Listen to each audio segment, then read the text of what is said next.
NNRG.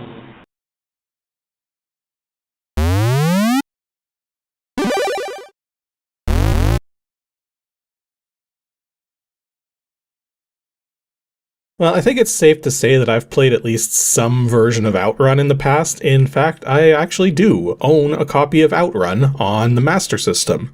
But I've never played Turbo OutRun, certainly not in the arcades, and certainly not a Commodore 64 version. So let's start it up.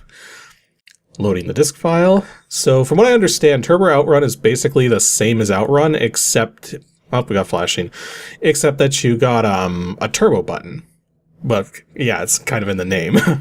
Okay, we got another Remember logo here, which, of course, we see the Remember group quite frequently with these videos. They seem to be pretty prevalent. Or, prevalent? No, that's not the right word. For some reason the word's escaping me, but you know what I mean, where it's like, they're all over the place. we seem to see Remember intros more than a lot of them.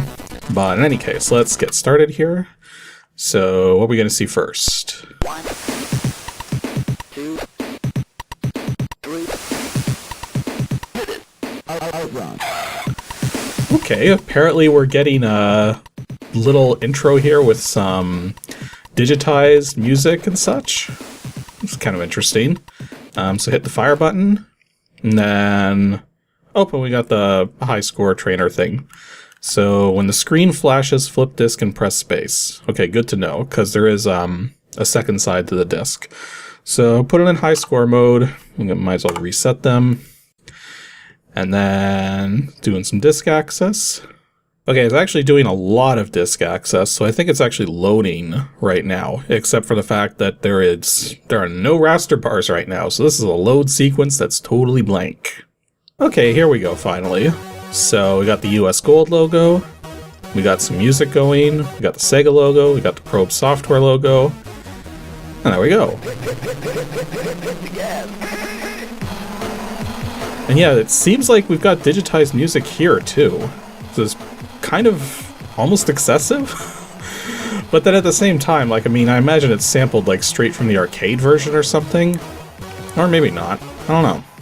Okay, so I'm gonna guess push the fire button, gonna go to the next screen. This keeps the Probe Software thing on there for a while whoa! Okay, that was an interesting boost in volume. Oh, transmission, automatic. And yeah, it only gave you like, what, 8 seconds to choose that? Or 9 seconds? Isn't this a Commodore 64 game, not an arcade machine? Why only gives a single digit number of seconds? Because, I mean, yeah, in an arcade game, the reason why you have timers on selection screens is so that if somebody leaves the game, it'll eventually time itself out so that other people can go up and spend quarters on it, as opposed to just leaving it sit there waiting for user input. Like, that's why those timers exist. But it doesn't make sense to... like, I mean, for the arcade experience, I guess it makes sense to bring it over to a computer, but they shouldn't be that short. Anyways, I'm gonna guess up is accelerate. Yep, up is accelerate. Oh boy. Okay, so far, controls are exactly what I would have expected. And I assume we've got a turbo, it's probably fire button. Oh yeah. Oh wait, that's weird. I only pushed the button for a little, and yet I got a lot of turbo out of that. So I'm guessing pushing the button... yeah, you just push the button and it gives you turbo, but it doesn't go away immediately. So, yeah, that doesn't work out so well. You gotta be a lot more careful because of that. Oh, we already got a scene change. That was quick. Oh, and now we've got, rain? Rainstorm? Thunderstorm? Something like that. So, we've used some... whoops, that was probably a bad moment for turbo. I thought it was going to keep going straight. Oh, what are those on the road? They're like black strips? Not quite sure, but I don't think I want to hit them. And we got another checkpoint coming up, and now we're in a snowy area. So I'm a little surprised at how quickly this is going. Because yeah, in the original OutRun, the stages were considerably longer than this. Here, it seems like each stage is only like a 30-second chunk. Which, you know, I'm not complaining. It's just different, that's all. Also, holding up to accelerate is getting really hard on my thumb really fast with these controls. So, I can't imagine playing a game like this for extended periods of time where you have to hold up. But at the same time, I'm using a D-pad on a DualShock 4 controller, whereas originally, people on the Commodore 64 would have been using either the terrible joystick it came with, which, okay, that was weird.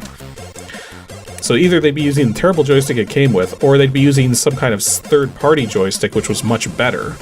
Which is ironic when you think about it, because when you look at other game consoles, usually the third-party controllers are the bad ones. And it's the first-party ones that are good. But in the case of the Commodore 64, it's totally the opposite. Okay, that's interesting. There's actually more to the music. It's doing a different part of the loop now, as opposed to what it was starting with. And then... oh. I think this is where we need to do the disc swap. Which, it said the screen would flash, but I wouldn't call that flashing. That's more of like a color strobe. Okay, well the disc image is swapped, so push spacebar. And it's probably going to do a bunch of loading, and then the question is it going to just jump back into the game? Like, do I need to keep holding the up direction on the controller just in case? Oh, it actually brought me to some kind of screen here. So select tune-up parts. I'm going to go high grip tire. Oh wait, this is the same music from the Fantasy Zone store. Or can't barely hear it now, but yeah, it was the same music. Well, not the same, but the same melody anyways. Oh, there it is again. That is absolutely from Fantasy Zone. Wait a minute. Did the girlfriend in the car just walk over to the other car? But, okay, now what? I mean, the game's clearly loading something right now, because it's been at this for a number of seconds. But, yeah, I only cleared... oh, wait, here we go. Okay, so every 4 stages, it seems, you do another sequence, and you start back with 60 seconds? Okay, that's interesting. I guess the other thing I'm finding interesting here is that it's doing a surprising amount of graphical fidelity on the Commodore 64, given what OutRun actually is. Because we're talking about a game here that's doing the pseudo 3D driving stuff, and that's not exactly something that's easy to do. Okay, let me rephrase that. It's not that the pseudo 3D driving is hard, it's that in terms of the technology that was available at the time, in order to make it run at any sort of acceptable speed, that was the tricky part. And this game's running at a frame rate that's like, it's not terrible, like it's not great, but it's not terrible. And you know what, I've got this distinct feeling that this game is a lot easier than the arcade version. Just call it a hunch. Because I've hit so many things on the sides of the roads, and I'm like hitting cars all the time, and yet I'm still getting to the checkpoints in time. So yeah, I get the funny feeling this game's been made substantially easier than the original arcade version. Now granted, I am playing with the automatic transmission turned on, and that might not be an option on the arcade machine, but I don't know. Never played the arcade game, and the only other OutRun game I've played is the Master System version. Well, okay, I'm pretty sure I've played the arcade version at some point in my past, but that would have been very long ago, and I do not remember playing it. I mean, all things considered, this is not playing that bad. Like, I was kind of fully expecting the frame rate to be absolute garbage, but, you know, the frame rate's acceptable. Not perfect, but not bad.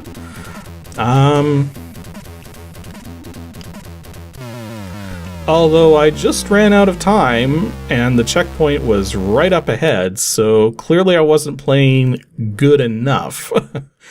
Oh, we get credits. So I imagine this is going to put me either back... yeah, it's going to put me back to the start of Stage 5. Kind of expected that.